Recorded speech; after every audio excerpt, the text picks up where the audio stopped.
Mereka membuat aturan ini tujuan awalnya yang mereka sampaikan lebih dulu adalah untuk penyederhanaan partai politik. Tentu penyederhanaan dengan cara memberangus suara rakyat tentu itu tidak baik bagi demokrasi. Karena demokrasi bagi kita itu adalah suara rakyat.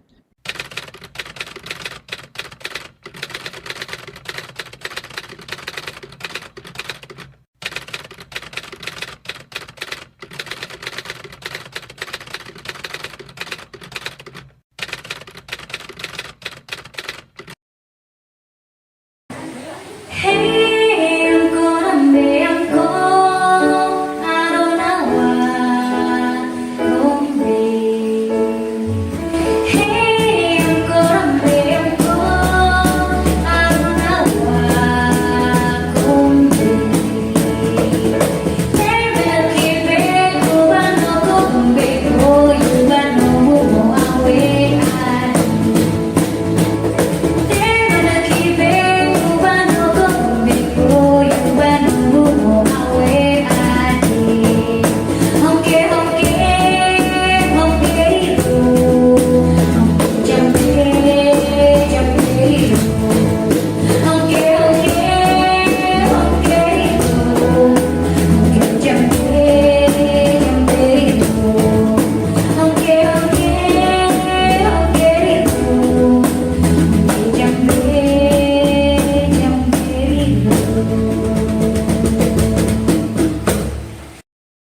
Jangan lupa like, share, komen, subscribe, dan bunyikan tombol loncengnya.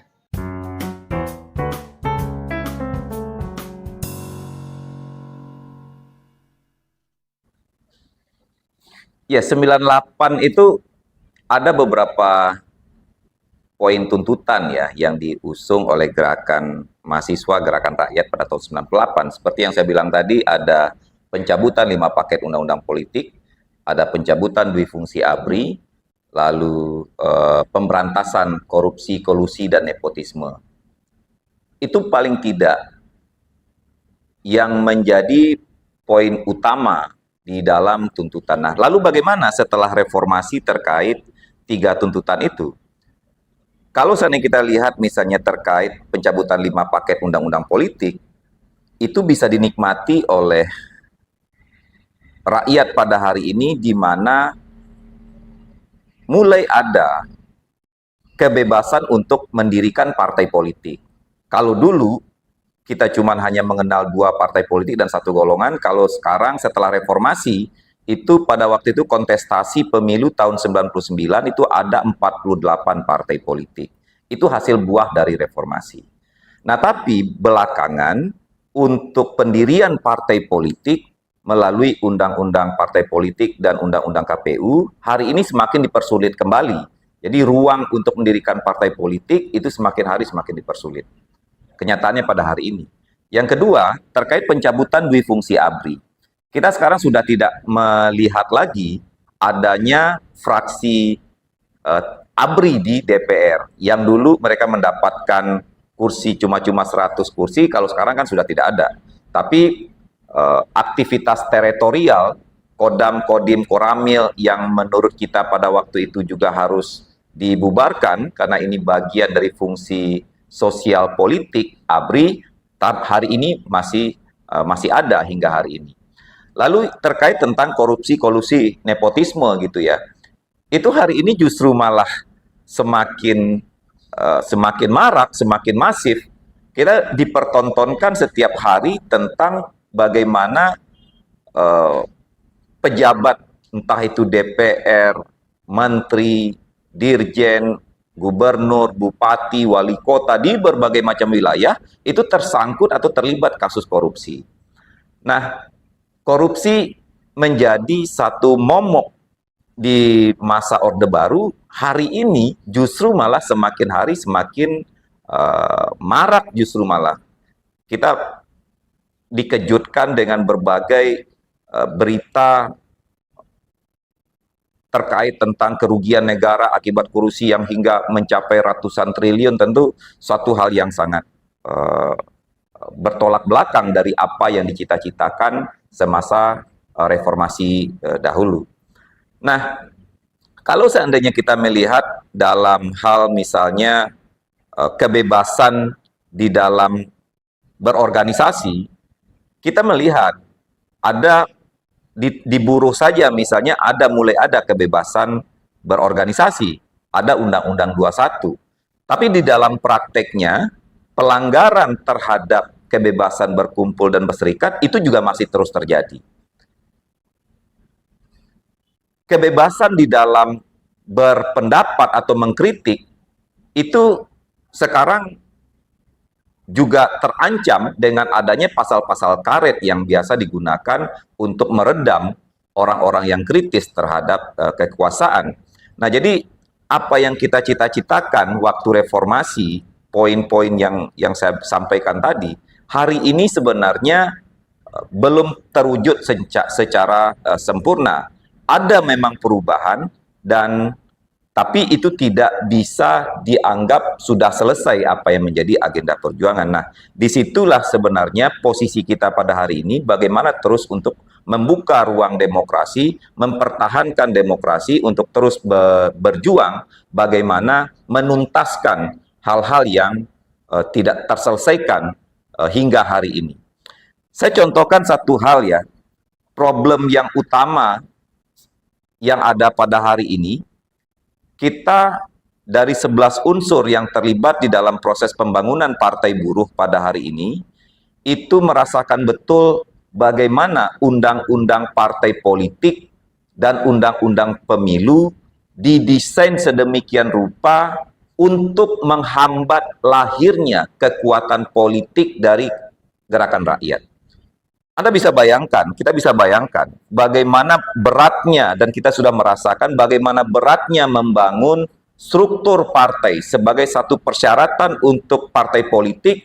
Dia harus mempunyai struktur di 34 provinsi, di 75 kota kabupaten seluruh Indonesia, di 50% kecamatan di seluruh Indonesia, dan dia juga harus mempunyai keanggotaan 1.000 atau 1/1000 di setiap kota kabupaten. Indonesia ini begitu luas, ya. Selain dari syarat struktur, dia juga mempunyai syarat administrasi. Dia harus mempunyai kantor, dia harus mempunyai surat izin domisili, surat perjanjian kontrak, dan yang lain-lain. Ini menurut saya satu hal yang sangat berlebihan di dalam persyaratan untuk mendirikan partai politik, sehingga akan sulit bagi gerakan rakyat untuk memenuhi persyaratan ini. Partai Buruh akhirnya bisa lolos itu setelah upaya dari gerakan rakyat dari tahun 2004 hingga hari ini. Dalam proses pembangunan partai butuh puluhan tahun hingga Partai Buruh akhirnya bisa berkiprah kembali gitu ya sebagai peserta pemilu, dalam artian bisa memenuhi persyaratan-persyaratan itu. Dan banyak yang mencoba, misalnya kayak kawan-kawan dari Partai Hijau, mereka terkendala dengan aturan-aturan seperti ini. Selain itu, juga aturan yang tidak demokratis di dalam undang-undang pemilihan umumnya, di mana partai politik yang seharusnya boleh mengusung calon presidennya sendiri, karena dia tentu akan mencari calon presiden yang sesuai dengan karakter ideologinya. Nah, tapi dengan batasan presiden threshold 20%, akhirnya partai seperti Partai Buruh akhirnya tidak bisa mengusung calon presidennya sendiri. Ya, karena di dalam aturan undang-undang memang yang boleh mengusung calon presiden adalah partai politik yang ikut di dalam pemilu sebelumnya. Nah, harusnya setiap partai politik diberikan hak untuk menentukan capres dan cawapresnya sendiri. Tentu dengan begitu, semua partai politik akan berlomba-lomba untuk menguatkan internalnya, melakukan kaderisasinya, menguatkan ideologinya, dan itu akan tercermin dari calon presiden yang akan diusung oleh partai tersebut. Kondisi sekarang, kita dihadapkan pada aturan undang-undang di mana partai politik untuk mengusung calon presidennya, dia harus mempunyai kursi 20%. Atau yang disebut dengan presiden threshold, atau gabungan dari partai politik dengan suara nanti bisa mencapai 20%. Nah, Anda bisa bayangkan bagaimana dengan aturan seperti ini. Pemilu dilakukan pada saat yang bersamaan antara pemilihan legislatif dan pemilihan presiden. Tentu di antara sesama partai politik ini bersaing ya untuk menang. Lalu di satu sisi karena pemilihan presiden partai yang tidak mempunyai hak untuk mencalonkan sendiri atau yang memperoleh suara di bawah 20%, dia mau tidak mau harus berkoalisi dengan partai lain. Tentu yang akan diuntungkan di dalam pertarungan ini adalah partai yang bisa mengusung calon presidennya. Bagi partai yang tidak bisa mengusung calon presidennya, tentu dia akan dirugikan karena di satu sisi dia harus memenangkan calon presiden dari partai yang lain yang merupakan partai lawannya sendiri. Jadi di dalam pemilu kita ini dihadapkan pada situasi yang menurut saya sangat begitu kacau ya, karena kita bersaing untuk menang, tapi di satu sisi kita juga harus dipaksa untuk mendukung lawan atau saingan kita. Nah, ini tidak terlepas dari aturan yang membuat batasan 20% presiden threshold. Sehingga kalau di Partai Buruh jelas sikapnya kita menolak presiden threshold, makanya kita mengajukan gugatan ke Mahkamah Konstitusi agar presiden threshold 20% itu dinolkan kembali. Yang kedua, di dalam aturan undang-undang pemilu juga mereka membuat aturan parliamentary threshold 4%. Mereka membuat aturan ini tujuan awalnya yang mereka sampaikan lebih dulu adalah untuk penyederhanaan partai politik. Tentu penyederhanaan dengan cara memberangus suara rakyat tentu itu tidak baik bagi demokrasi. Karena demokrasi bagi kita itu adalah suara rakyat.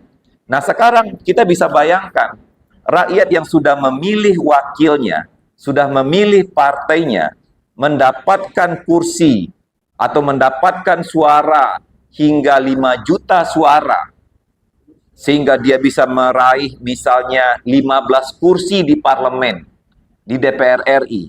Tapi karena parliamentary threshold suaranya harus minimal 6.500.000, 5 juta suara yang sudah diberikan oleh rakyat akhirnya hangus begitu saja. Nah, ini kan berarti undang-undang ini memberangus demokrasi, memberangus suara rakyat. Tentu parliamentary threshold 4% itu suatu hal yang seharusnya itu juga dihapus karena itu memberangus suara rakyat dan memberangus demokrasi.